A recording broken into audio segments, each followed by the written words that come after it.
하나님, 너무나도 귀한 주일 가운데 저희들이 온라인으로 또 최소한의 현장 예배로 주님 앞에 나아갑니다. 우리 흩어져 있어도 우리 마음은 하나 되게 하시고 우리가 더 집중해서 신령과 진정의 예배를 드릴 수 있도록 인도하시고, 또 부족한 사람 섰지만 인간의 부족함은 감춰주시고 오직 하나님의 말씀이 말씀대로 선포될 수 있도록 인도하여 주시옵소서. 예수님 이름으로 기도합니다. 아멘. 우리는 지난 디모데전서 시간에서 우리 교회에서 전달되는 하나님의 말씀에서 깨달을 수 있는 그 예수님의 신비에 관해서 말씀을 나눴습니다. 그래서 예수님의 신비는 우리가 신앙생활하고 교회 안에 있을 때 그 말씀이 들어오면서 이 신비가 정말로 이런 것이구나라고 우리가 완전히 공감하고 깨달을 수 있다는 말씀을 나눴죠. 이제 사도 바울은 영적 아들인 디모데가 목회하는 데 있어서 교인들이 예수님을 믿어서 하나님의 자녀가 되는 것이 가장 큰 우선순위에 있지만, 이제 교인들이 하나님의 자녀, 성도가 되면 그 다음에 어떤 것으로 성장하기를 원합니까? 주님의 좋은 일꾼이 되는 것을 원하고 있는 것이죠. 그래서 우리가 성도로만 만족하지 않고 하나님의 좋은 일꾼, 주님의 좋은 일꾼이 돼야 되는데, 주님의 좋은 일꾼이 되려면 어떻게 해야 되는지 세 가지로 디모데에게 권면하고 있는 것이죠. 그래서 첫 번째로 주님의 좋은 일꾼이 되려면 말씀으로 양육받아야 합니다라고 말씀하는데, 그 말씀이 6절에 나옵니다. 여러분들 읽으셨지만 우리 6절 또 한 목소리로 같이 읽겠습니다. 6절 시작. 네가 이것으로 형제를 깨우치면 그리스도 예수의 좋은 일꾼이 되어 믿음의 말씀과 네가 따르는 좋은 교훈으로 양육을 받으리라. 아멘. 바울은 이 영적 아들 디모데에게 믿음의 형제들, 이 교인들이죠, 성도들이죠, 이들이 좋은 일꾼이 되도록 양육할 것을 권면합니다. 그런데 양육의 도구는 다른 것 아닙니다. 바로 믿음의 말씀, 지금 또 추가로 얘기하는 좋은 교훈이 믿음의 말씀이 되는 것이죠. 애시초 디모데는 어릴 때부터 어머니와 외할머니를 통해서 받아온 그 복음의 말씀이 있었습니다. 그러나 당시 초대교회는 이 영지주의가 교회 안에 들어와서 거짓된 교훈으로 사람들을 미혹하고 있었죠. 그래서 오늘 4장 그 1절에서 5절 사이에 보면 그런 미혹의 이야기들이 나오고 있는 것입니다. 그래서 결혼을 아예 금지한다거나, 아니면 그 음식을 이미 구약 시절에 끝나서 이제 예수님이 다 깨끗하게 하셨다고 하는 그 음식들을 구별하면서 이건 먹어도 되고 안 먹어도 되고 하는 그런 이상한, 그걸 또다시 율법의 굴레로 집어넣는 안타까운 일이 생기고 말았던 것이죠. 그래서 이제는 이 예수님의 삶과 말씀에 근거한 바로 이 믿음의 교훈, 하나님의 말씀으로만 우리 성도들을 양육해야 된다라고 말씀하는 것이죠. 아무리 교인이 되고 성도가 돼도 하나님 말씀 가운데 살지 않으면, 하나님의 말씀으로 양육받지 않으면 인생은 변화가 없고 인생의 그 성장이 없습니다. 그래서 우리가 신앙생활 하면서도 교회 다닌 지 꽤 됐는데 이 여러 가지 면에서 성장이 안 되는 분을 볼 수가 있어요. 다른 것 아닙니다. 말씀으로 양육받지 못하니까 그냥 일단은 예수님 믿고 구원받아 하나님의 자녀가 되었지만 그 사람이 갖고 있는 그 믿음의 성장이 전혀 드러나지 않으니 삶에도 변화가 나타나지 않는 것이죠. 그래서 구약의 호세아 4장 6절에 보면 내 백성이 지식이 없으므로 망하는도다, 이렇게 말씀합니다. 여기서 지식은 하나님의 말씀이죠. 우리가 성도가 됐어도 그 온전한 삶을, 하나님이 주신 복된 삶을 누리지 못하는 것은 바로 하나님의 말씀이 없을 때 그렇게 안타까운 삶을 그냥 교회 다니면서도 생활할 수 있다는 것을 보여주고 있는 것이죠. 그래서 사도 바울은 디모데에게 내가 갈 때까지 교인들에게 하나님의 말씀을 가르치고 양육해서 주님의 좋은 일꾼으로 키워내라고 지금 부탁하고 권면하고 있는 것이죠. 여러분, 하나님의 말씀의 능력과 효력은 사실은 우리가 생각하는 것보다 훨씬 대단한 것입니다.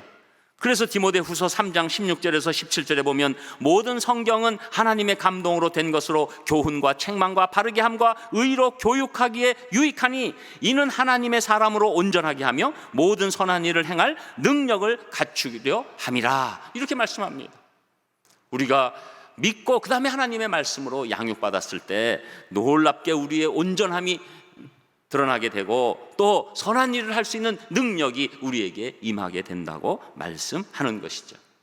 여러분, 하나님의 말씀은 한마디로 영적 양식입니다. 영의 양식입니다. 여러분, 우리가 육신적으로도 건강하기 위해서는 영양분 섭취를 잘해야 되는 것이죠. 그런데 영양분 섭취의 핵심은 주식입니다. 한마디로 우리 동양에서는 밥이고 서양에서는 빵이에요. 요새는 다이어트 때문에 이 탄수화물을 줄여야 된다. 그래서 우리나라도 지금 쌀 소비량이 매번 줄어들고 있고 또 서구도 빵을 좀 적게 먹어야 된다, 뭐 이런 얘기들이 많이 나오고 또 우리도 이제는 빵 문화가 많기 때문에 이게 비만의 주범은 빵이다, 이런 얘기들이 많아서 무조건 지금 주식을 줄이는 경우가 있는데, 젊은 분들은 잘 모르겠지만 이제 연세가 있으신 분들은 꼭 아셔야 되는 게, 일단 주식인 그 탄수화물이 공급되고 그 다음에 단백질이나 다른 영양소들이 공급될 때 그때 건강해진다는 거예요. 요새 이렇게 선전 보니까 트로트 가수 뭐라고 하는 사람이 선전하는 단백질 음료 있는데, 여러분 주식 없이 그것만 마시면 골병 듭니다. 여러분, 주식이 굉장히 중요한 거예요. 이미 우리는 지금 풍요로운 시대니까 주식에 대해서 완전한 공급이 있으니까 지금 주식을 우습게 알지만, 주식이 싹 빠지는 순간에 이 사람은 그냥 점점 아주 그 건강이 피폐해지고 아주 그냥 말라가면서 안타깝게 되는 것이죠. 여러분, 그래서 신앙도 마찬가지예요. 영적 주식은 하나님의 말씀을 잘 먹는 겁니다. 그래서 하나님의 말씀을 잘 먹어서 이 영적 영양 공급을 잘 받고, 그리고 음식을 소화하는 것처럼 그 말씀의 은혜가 임할 때 그때 영적으로 무럭무럭 자라나게 되는 줄 믿습니다. 여러분, 이게 이 영적 양식의 원리예요. 그렇지 않으면 영적으로 또 신앙적으로 마르고 병들게 되는 것이죠. 말씀이 고갈되면 우리의 신앙은 결국은 파리해지고 죽게 되는 것입니다. 그러므로 영적인 바른 성장을 해서 주님의 좋은 일꾼이 되려면 존 스토트 목사님의 표현처럼 영적 불량식품을 멀리하고, 지금 말하면 이단이나 그 나쁜 그런 사상, 영지주의, 이 당시에는 영지주의 사상 이런 것들을 멀리하고, 그리고 참된 좋은 음식을 우리가 먹고 자라나야 된다는 것이죠. 그런데 여러분, 육적으로도 균형 잡힌 영양 섭취의 가장 좋은 음식, 우리가 다 알고 있는 것처럼 엄마 밥 아닙니까? 집밥 아닙니까? 특히 엄마 밥이 왜 좋은지 아세요? 여러분, 엄마가 다 요리사인가요? 그렇지 않잖아요. 그래서 어떤 분은 우리 엄마는 참 음식 잘 못하셔, 뭐 이렇게 노골적으로 얘기하는 분도 있잖아요. 그런데도 엄마 밥이에요. 왜 그러냐면 엄마가 자식에게 주는 밥은 그냥 일반적인 사랑, 당연히 깊은 사랑이 있으니까 좋은 밥이고, 두 번째로는 매일 어떻게 똑같은 거 먹입니까? 그래도 오늘은 햄 먹였으면 내일은 무슨 된장찌개도 줘야 되고 막 돌려서 먹일 수밖에 없어요. 그렇게 하나만 계속 주면 이 자녀들이 뭐라고 그럽니까? 엄마는 또 이거 줘 이러니까 어쩔 수 없이 돌려 먹이는데 골고루 영양분을 공급하는데 거기에 꼭 뭐가 있습니까? 엄마가 지은 밥이 있는 거예요. 여러분, 말씀도 똑같습니다. 영적 영양 공급에서 가장 좋은 것, 그것은 자신의 모교에서 공급되는 하나님의 말씀입니다. 여러분, 이걸 꼭 아셔야 돼요. 여러분, 주식은 싱겁습니다. 밥을 딱 먹었을 때 야 이렇게 감동하는 사람 없어요. 그런데 점점 시간이 지나면 밥을 꼭꼭 씹다 보면 밥이 제일 물리지 않고 맛있다는 것을 아는 거예요. 여러분, 빵도 막 설탕 많이 넣은 빵은 물리게 돼 있어요. 그런데 이게 서양이나 중동에 있는 그냥 밋밋한 빵 있잖아요. 그거 그냥 따끈하게 나오면 그냥 씹으면 씹을수록 맛있는 빵이죠. 여러분, 모교에서 전달되는 말씀 언뜻 보면 맨날 비슷한 것 같아, 뭐 이런 게 같아. 그래도 그 모교에서 전달되는 그 말씀이 우리를 영적으로 성장하게 만들어주는 줄 믿습니다. 여러분, 그래서 이 교회에서 하나님의 말씀으로 양육 받아야지만 주님의 그 좋은 일꾼이 될 수 있는 것이죠. 여러분, 그래서 우리가 좋은 교회 다녀야 되지만 좋은 교회란 딴 것 아니에요. 일단 이 좋은 하나님의 말씀이 그대로 우리에게 주식처럼 전달되는 것, 그때 우리가 영적 성장이 이루어지는 것이죠. 저는 우리 사랑하는 산상의 성도님들이 우리 산상에서 전달되는 그 말씀을 영적 양식으로 삼으셔서 좋은 일꾼 되시기를 주님의 이름으로 축복합니다. 그리고 두 번째로 주님의 좋은 일꾼이 되려면 경건의 훈련을 해야 한다고 말씀하는데, 그 말씀이 7절 8절에 나옵니다. 우리 7절 8절도 한 목소리로 같이 읽겠습니다. 7절 시작. 망령되고 허탄한 신화를 버리고 경건에 이르도록 네 자신을 연단하라. 육체의 연단은 약간의 유익이 있으나 경건은 범사에 유익하니 금생과 내생에 약속이 있느니라. 아멘. 먼저 7절에서 사도 바울은 디모데에게 망령되고 허탄한 신화를 버리라고 말씀합니다. 여기서 망령되다는 것은 사람을 저속하게 만드는 거예요. 아주 그냥 본능으로만 돌아가게 만드는 거예요. 그래서 결국 수준을 떨어뜨리는 그 상황을 말하는 겁니다. 또 허탄한 신화라는 것은 꾸며낸 이야기라는 것입니다. 그래서 이 꾸며낸 이야기 가운데서 사람들이 거기에 빠져서 이 하나님의 말씀 가운데 거하지 못하고 딴 데서 헤맨다는 거예요. 여러분, 요사이 유튜브가 모든 영역의 영상이 나갑니다.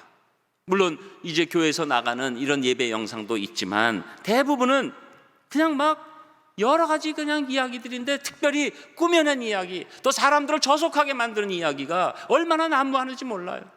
그리고 그것을 찾아서 알기 때문에 그쪽으로 집중합니다. 더 저속해지는 거로 집중하게 되고 더 꾸며내는 거로 집중하게 되는 그런 일들이 일어났을 때 이 중심이 없으면 거기에 완전히 휘둘리는 거예요. 그래서 어떤 분들은 그 유튜브에서 들은 얘기가 어떤 얘기보다 정확한 것이라고 알고 막 주장하기 시작합니다. 그러면 그 인생 자체가 흔들리는 거예요.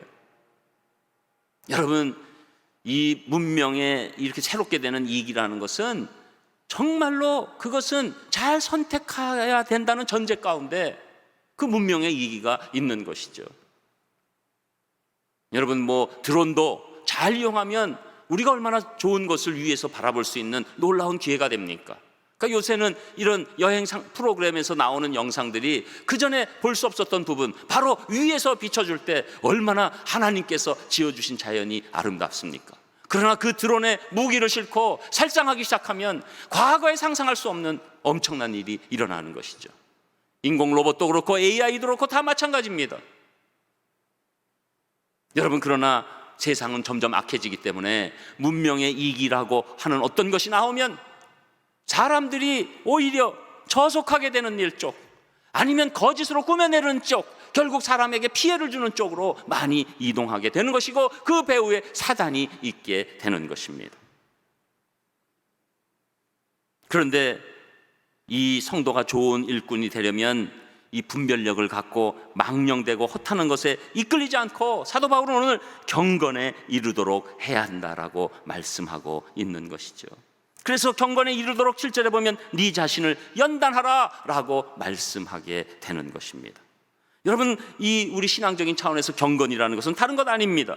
하나님의 품성과 인격을 닮은 삶으로 진행되는 것이에요. 더 구체적으로는 예수님의 그 모습과 삶으로 우리가 닮아가는 것입니다. 그런데 이러한 경건에 이르기 위해서는 이 일이 자동으로 되지 않아요. 자동으로 되지 않아요. 그래서 8절에 이 육체의 연단부터 우리에게 설명해 주는 것이죠. 그래서 8절에 보면 육체의 연단은 약간의 유익이 있다라고 말씀합니다. 그래서 여러분, 이게 약간이라고 하지만 이것은 원어로 보면 약간이라고 굉장한 유익이 있지만 뒤에 있는 경건의 유익보다는 작다는 뜻에서 약간의 유익이라는 것이죠.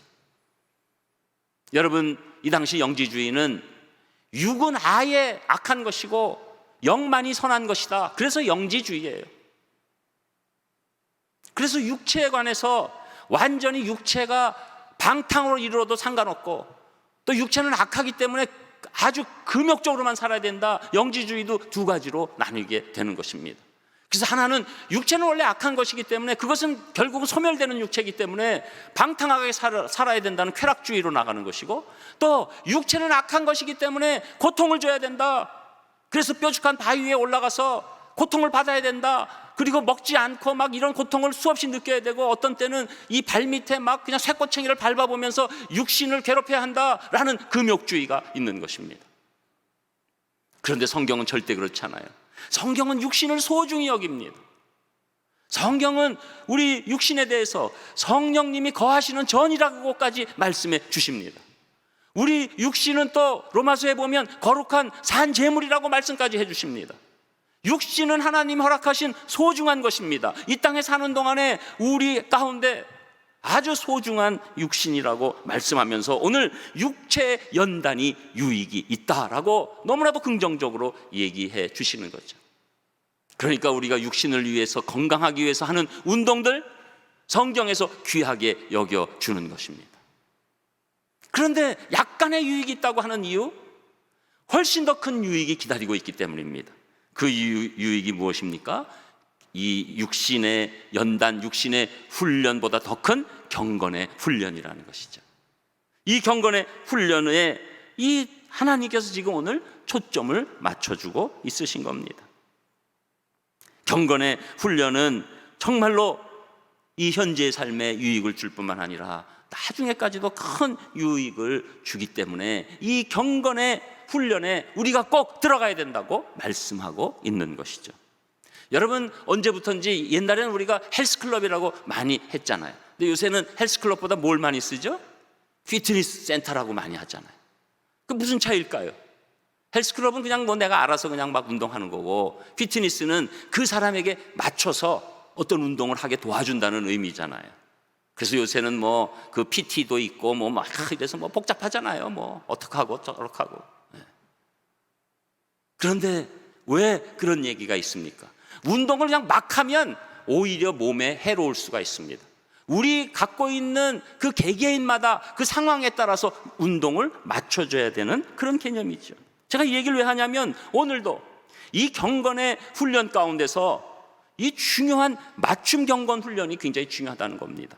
그래서 이것을 표현할 때 이 앰플리파이드 바이블이라는 그 번역에 보면 경건의 훈련을 영어로 스피리추얼 피트니스라고 얘기합니다. 영적 피트니스. 경건의 훈련은 절대로 그냥 획일적으로 되는 게 아니에요. 이거는 사람마다 맞춤의 경건 훈련이 있어야지 그 사람이 경건의 훈련으로 새롭게 나아가게 됩니다. 우리가 학문이든 뭐 악기든 운동이든 좋은 선생님의 좋은 지도를 받아야 되는 것은 당연한 것이죠.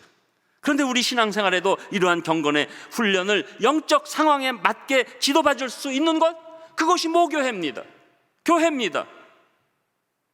교회의 지도로 경건에 이르기를 훈련할 때 놀라운 영적 유익이 생기는 것이죠.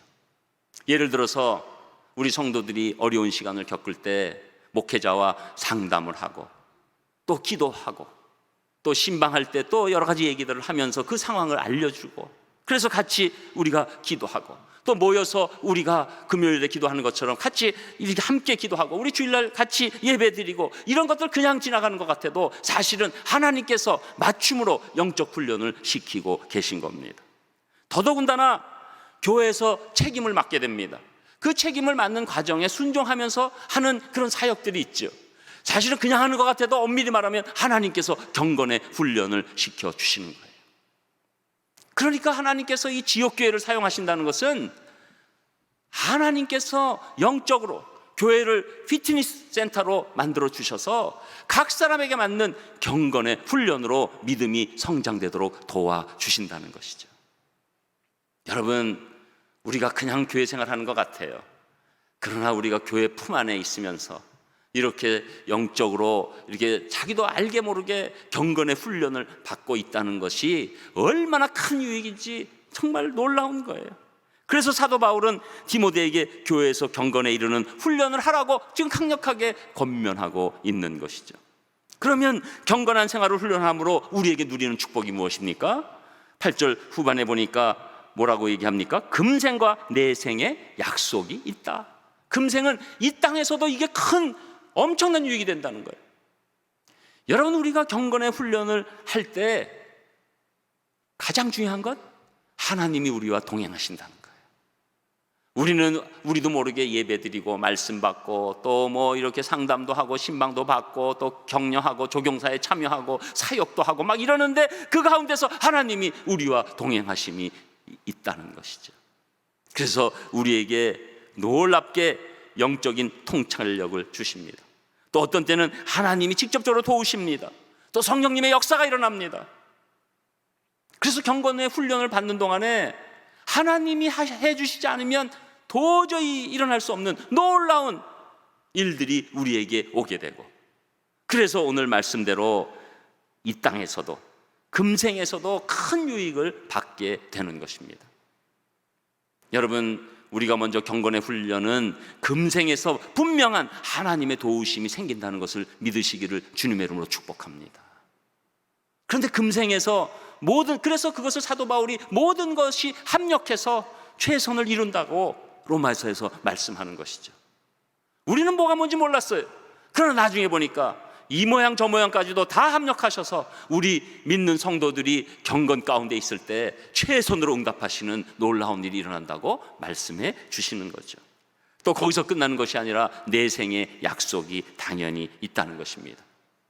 사람이 이 땅이 다 끝이 아니라 분명하게 영원히 사는, 하나님과의 사는 영생이 우리에게 있다. 그리고 그 영생이 지금부터 시작해서 영원토록 이어질 것이라는 확신으로 이제 오늘 8절 후반의 말씀처럼 내생의 약속으로 우리를 인도하게 되는 것입니다. 여러분, 경건의 훈련 가운데 있으면서 우리는 금생과 내생에 대한 확실한 약속으로 복을 받아 누리게 되는 것이죠. 저는 여러분들이 이 정말 하나님 은혜 가운데서 이 영적으로 이 경건의 훈련을 받으시면서 좋은 하나님의 일꾼 되시기를 주님의 이름으로 축복합니다.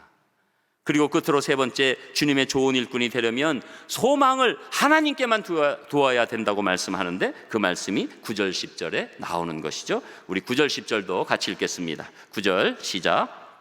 미쁘다 이 말이여, 모든 사람들이 받을 만하도다. 이를 위하여 우리가 수고하고 힘쓰는 것은 우리 소망을 살아계신 하나님께 두미니 곧 모든 사람, 특히 믿는 자들의 구주시라. 아멘.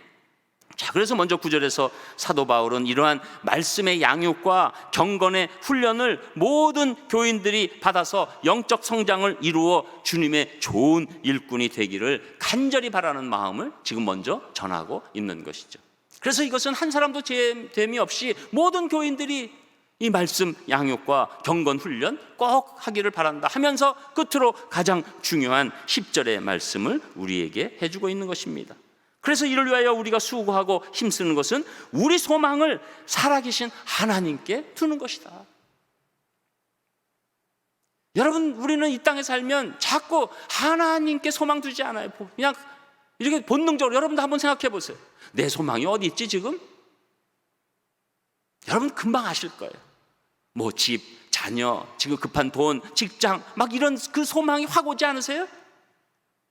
그게 여러분이 지금 하나님께 소망을 두고 계신지 아닌지를 우리 스스로 판단할 수 있잖아요. 우리는 소망 얘기하면서 사실은 하나님께 두는 소망이 그냥 추상적으로 바뀌고 뒤로 가 있어요. 그런데 하나님이 원하시는 좋은 일꾼들은 가장 우선적인 소망이 하나님께 있다는 거예요. 여러분, 지금 우리 코로나 시절이 어려워지면서 오늘 오안수 집사님도 기도하셨지만 너무나도 다들 지치고 계신 거예요. 여러분, 지금 안 지친 사람이 없습니다. 뭐 특별히 어떤 온라인에 관해서 뭐가 조금 잘 돌아가는 데야 그냥 그런 대로 괜찮겠지만 지치지 않은 사람은 없어요. 다 힘들어하고 그래도 1년 반 이상 그래도 이제는 좀 나아지겠지 하는 마음들로 여기까지 왔는데 또 이 델타 변이가 오면서 이게 어떻게 될지 모른다. 그리고 또 내년에도 이 상황이 그냥 유지될 수도 있다. 마스크 벗지 못한다. 그리고 일상의 회복으로는 틀렸다. 뭐 이런저런 얘기가 있으면서 지금 소망이 꺾인 시간입니다. 여러분, 그럼에도 불구하고 우리 사람들은 계속 얘기합니다. 내일이 오늘보다 나을 거야. 다음 달이 이번 달보다 나을 거야. 그런데 그렇지 않다는 거 너무 잘 알잖아요. 어떻게 될지 어떻게 합니까?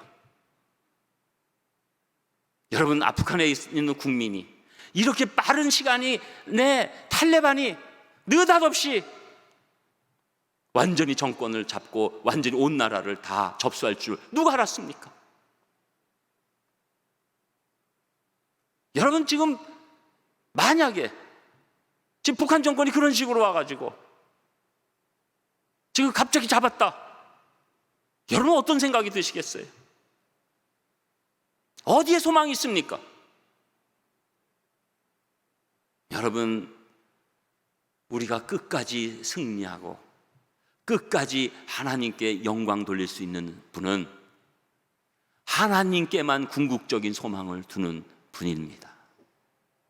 그거를 하나님께서 인생에서 깨닫게 하시고 그 믿음으로 나아가는 사람들, 나아가는 성도들을 원하고 계신 거죠. 여러분, 우리가 여러분들이 잘 되고 또 좋은 일로 바뀌는 것 절대 나쁘다고 얘기하지 않습니다. 그러나 우리의 소망은 거기서 끝나면 안 돼요. 그건 세상 사람들도 갖는 소망이에요. 우리의 궁극적인 소망은 오직 하나님께만 소망을 두는 것이다. 이것을 지금 사도 바울이 말하는 거예요. 여러분, 우리가 성도 됐다는 것은, 우리가 하나님의 좋은 일꾼 됐다는 것은 무슨 일이 일어나도 여러분의 소망은 꺾이지 않는 거예요. 왜? 여러분의 소망은 하나님께 있기 때문입니다. 이것이 진짜 인생이에요. 이것이 우리의 인생을 끌고 가는 것입니다. 내가 지금 거꾸라져도, 내가 심지어 죽는 한이 있어도 내 소망은 꺾을 수 없다. 그것이 예수님이 우리에게 주신 놀라운 소망입니다. 여러분, 이것이 그냥 추상적이고 자꾸 뒤로 미루는 소망이 아니에요.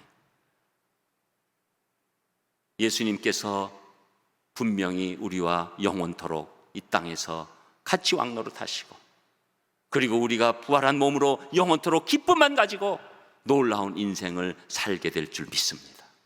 그 소망이 우리를 이끌고 가는 거예요. 그래서 우리의 소망의 근거에 대해서 시편 62편 5절에 보면 나의 영혼이 잠잠히 하나님만 바라라. 무릇 나의 소망이 그로부터 나오는도다. 우리의 모든 소망은 하나님으로부터 나올 때 그 소망이 진정한 소망이 되는 것입니다. 우리 인생길에 지치고 낭망하고 쓰러지고 넘어질 정도로 아파도 그때에도 우리 하나님께서 소망으로 계신다는 것을 믿어야 한다는 것이죠. 이스라엘 사람들이 출애굽할 때 광야에서 쓰러지고 죽어갈 때 예수님의 모형인 노뱀을 바라봤을 때 모든 상처와 고통이 치유된 것 같이 우리에게는 십자가의 소망으로 살아갈 수 있는 힘이 우리 가운데 있는 것이죠. 이것을 보여준 사람 바로 로마서에서는 아브라함이라고 말씀하는 것이죠. 아브라함에 대해서 바랄 수 없는 중에도 바라고 믿었다. 자기가 이제 100세에 무슨 아이를 낳습니까? 그게 바랄 수 없는 거예요. 그런데 하나님이 말씀하셨기 때문에 그건 이루어진다 라고 믿으니까 100세 아들을 낳았죠. 그래서 아들을 이삭이라고 이름을 지었는데 이삭의 뜻은 무엇입니까? 웃음이고 기쁨이에요. 여러분, 우리가 하나님께만 소망을 두면 우리가 결국에는 하나님 앞에 기쁨과 웃음이 넘치게 될 줄 믿습니다. 여러분, 이 땅에 우리가 아무리 힘들었다고 해도 우리 이 땅에서 삶은 너무나도 아주 점과 같은 인생이에요. 그러나 나머지 영원토록 한 인생 가운데서 우리는 하나님과 함께 기쁨과 웃음으로 영생을 살아내게 될 줄 믿습니다. 그리고 지금 이 생에서도 그 소망이 있기 때문에 그 소망이 우리를 끌고 가는 것이죠. 그래서 사람은 그냥 멸망하는 것이 아니라 소망이 없어서 멸망하는 거예요. 그런데 일반적인 소망은 다 끝나게 되어 있습니다. 끝나지 않는 소망을 잡는 사람들, 그 사람들이 성도요, 크리스찬이요, 하나님의 자녀인 줄 믿습니다. 그래서 우리가 이제 이 믿음을 가지고 살기 때문에 베드로전서 1장 21절에 보면 너희는 그를 죽은 자 가운데서 살리시고 영광을 주신 하나님을 그리스도로 말미암아 믿는 자니 너희 믿음과 소망이 하나님께 있게 하셨느니라. 우리의 소망이 하나님께만 있게 되는 것, 그것이 우리가 하나님의 좋은 일꾼이 되는 길인 줄 믿습니다. 중국 선교의 선구자인 허드슨 테일러는 25 젊은 나이에 중국 땅을 밟아 평생 동안 중국 선교에 헌신했습니다. 그런 사람들로부터 당신은 어떻게 일생을 선교사로 보낼 수 있었습니까? 그러면서도 행복할 수 있었던 비결 무엇입니까? 라는 질문에 이 허드슨 테일러는 이렇게 얘기합니다. 나의 헌신과 행복의 비결은 하루를 어떻게 시작하느냐에 달려 있습니다. 연주자는 음악회가 시작되기 전에 악기를 조율합니다. 음악회가 끝난 뒤 조율한다면 어리석은 일이죠. 나는 아침에 일어나면 하나님의 뜻에 나의 생각을 맞추는 일부터 시작합니다. 그러면 인생이 보람되고 행복하고 소망이 가득해지기 마련입니다. 여러분, 이번 올림픽에서 가장 좋은 성적을 낸 선수들은 우리 양궁 선수들이죠. 양궁 선수들의 그 가장 중요한 것은 그 10점, 그 조준점에 모든 것을 집중하고 역량을 다할 때 그때 결과가 일어나는 것이죠. 그래서 그 조준할 때 그 조금이라도 시간이 너무 늘어난다거나 자기의 원래 타이밍보다 빨라지게 되면 그 조준점을 놓치고 마는 것이죠. 여러분, 우리의 유일한 조준점, 우리의 소망의 조준점은 우리 하나님만이신 줄 믿습니다. 저는 여러분의 영적 조준이 오직 하나님께만 이루어져서 그 시각으로 우리 인생을 바라보고 다시 힘을 내시고 소망이 꺾이지 않고 하나님의 좋은 일꾼 되시기를 주님의 이름으로 축복합니다. 기도하겠습니다. 하나님, 모든 감사를 드립니다. 오늘 사도 바울이 우리가 좋은 일꾼이 되기를 바라면서 귀한 권면을 주었사오니 저희들 그 권면 가운데 거하게 하여 주셔서 끝까지 소망 가운데 승리하게 돌보아 주시옵소서. 그래서 좋은 일꾼이라고 칭찬받을 수 있도록 함께하여 주시옵소서. 예수님 이름으로 기도합니다. 아멘.